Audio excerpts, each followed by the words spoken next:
It's great having him in there, and I'm looking forward to having another successful year. And you have two guys that we butt heads. It's not always peaches and cream with us, But at the end of the day, he knows that it comes from a place of love, and we understand that. Hey, man, once we come off the practice field, hey, it's over. You know what I mean? We're not something that's going to carry over and keep lingering on. We know how to handle our stuff like professionals here. Totally different, yes. And I think, that comes with it. I think everybody, really every guy in my room, their personality is totally different. But you love it because you want different personalities in there. And, Marfa, man, he's more, very calm, very quiet, but has great work ethic, going to go out there, going to, his play going to be phenomenal when he steps on the field. He's going to be kind of like that caring uncle to the younger guys. Like all right, Shipley, he's gonna rip him and get after him. Then you're gonna have Marfa come in. He's gonna put his arm around him. Hey, I'm gonna love you. Everything's gonna be all right.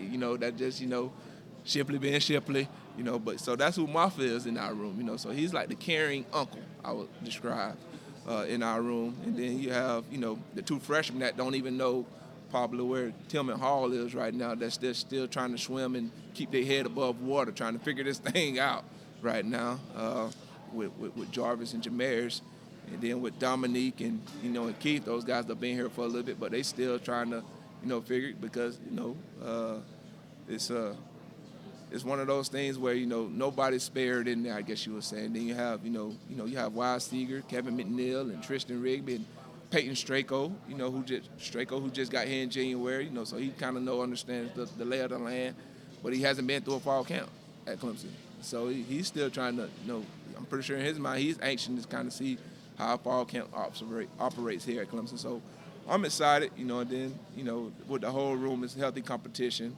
Each guy understands their role, and that's what you want.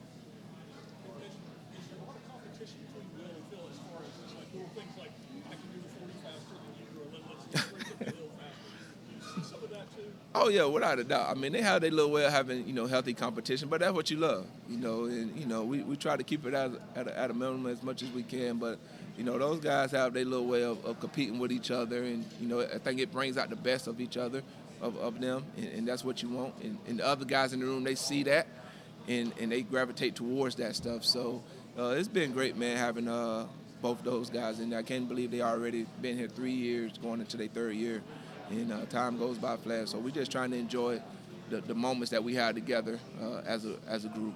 What are your thoughts on personalities of Will and Phil? Like, you have ways to describe them as and stuff like that.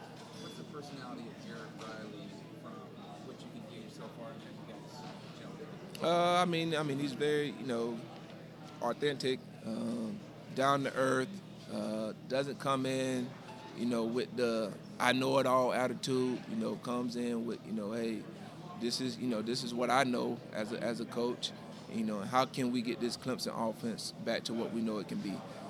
Always asking for input, knows what the standard is, has a great demeanor, can relate to the guys very well, and I think the guys will love him. Great communicator, very clear on his message, and so as a coach, man, you love the guy that's the leader of your offense. You love a person like that. So the short stint that we've had together this spring so far it's been a great transition for him, and looking forward to going through a fall camp and then obviously going through a season with him. What do you think is your role to adjust to a new guy looking at shift and how you guys work together? Well, I mean, I'm used to it. I mean, it's all about being a professional, and me having an opportunity to play at the highest level. I went through different coaches, had different, running back coaches, different head coaches over my career that I had. So I was able to adapt, and that's what you have to do as a professional. You have to adapt and be able to adjust to new things. So to me, that part to me is pretty fairly easy for me to do because I'd have been in that situation before. What are your thoughts on having Mr. James Davis back in the fold? Yeah, I mean, it's been great. It's new for him, and I mean, I'm more excited about him finishing and getting his degree than anything else. Just like I was saying earlier, out of the four guys when we was here, it was me, him, Andre Ellington, and Jamie Harper, and all three of us have our degrees. So he was the last man And so I've been on him for the last several years about, hey, man, you need to come back and finish. I don't care if you do it at Clemson. I don't care if you do it online. But you're the last one out of our little nucleus group that hadn't finished yet. So I'm excited about him coming back and finishing. And he's just going to be another great set of eyes. I mean, this is a guy that's a top 3 rusher all time here at Clemson. So this is not just anybody that when he says something that is just coming from old Uncle Larry over there or something.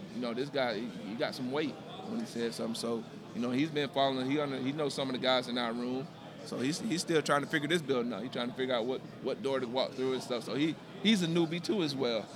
So I'm excited about having him though. It's great having been around him for an extended period of time since 2008, our last year together as players. So it's going to be a great addition to our room. And like I said, another guy that's going to be able to deliver a message probably differently than how I deliver a message. But we'll be on the same accord with the message. You anticipate him working heavily with your guys?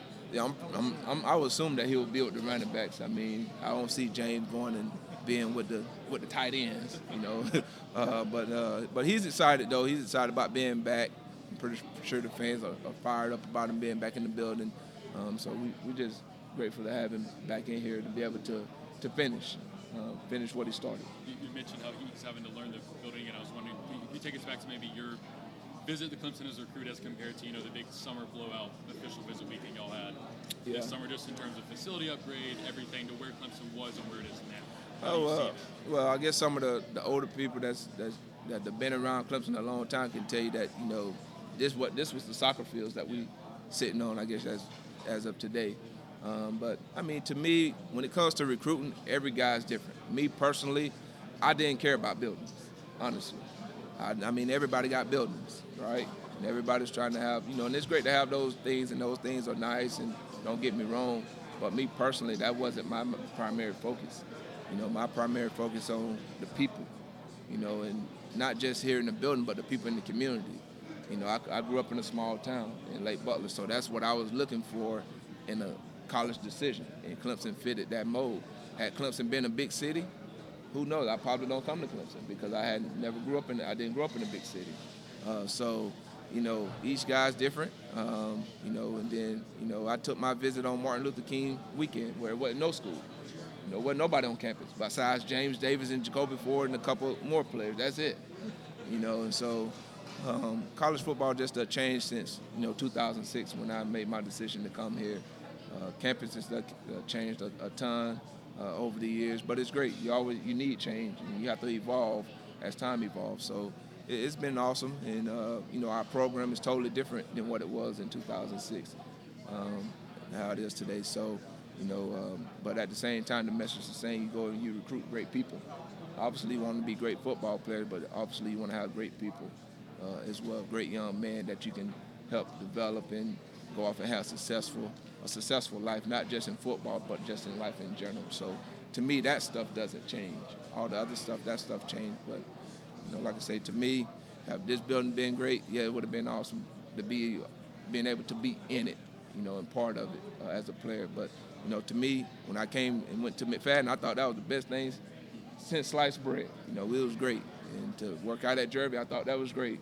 Walking down to the practice fields from the locker room, that was great because you got a chance to really talk to your teammates for a little extended period of time on that walk back up.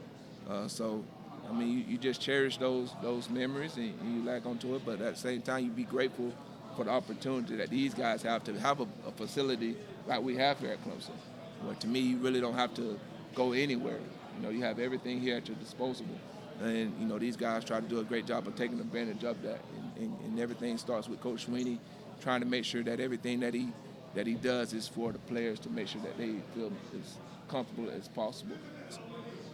So that they can have a great college experience. So, to me, I love that. James a year or two ahead of you? James, he was a year ahead of me. Yes. Did he host you when he came here? Yeah, he hosted me. James was my host. Yeah, him and Jacoby Ford were my hosts. So did you and James hit it off from the get-go? Well, yeah, we actually, once I left here, we stayed in contact throughout that, all the way up until the signing day. And you can tell that, we was two totally different, kind of how Will and Mafia, two totally different, personalities. He grew up in a big city in Atlanta. I come from a country town, Lake Butler. He's more boisterous. I'm more reserved, laid back. So But we kind of meshed on that first day of my visit, and we kind of just established our relationship over that time during that recruiting period, and it kind of just went from there. Have you remained in contact ever since? Been in contact ever since, and I think that's the great thing about college is that you're able to develop friendships that's going to last a lifetime. So I mean that's something that started back in 2006 when I came on my visit, and it still is lovely today that it was when it was back then. So, but that's the beauty of college, and that's what I try to tell my guys in my room is that, hey man, you want to have a friendship that's going to last a lifetime. Some of these guys going to be in your wedding. Some of these guys going to be there when you have your first child. These guys going to be there when you're going through some adversity. That's the brotherhood. That's the brotherhood that we try to create in our room. With that said, what was it like Coach Strader, he wasn't going to be here. He's one of you. Yeah. He's at Clemson. Yeah. He's a friend of yours. Yes. And at the same time, this is a business. Yeah. What was it like for you when you heard that news? Well, your heart goes out to his family. Because like you said, we had to been in that.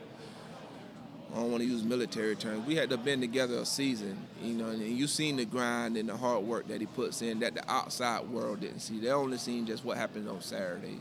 But, I was riding, 24/7 just about, and I seen the hard work that he puts in and how much pride that he took in just because he was a former player, how much pride that he had into this program.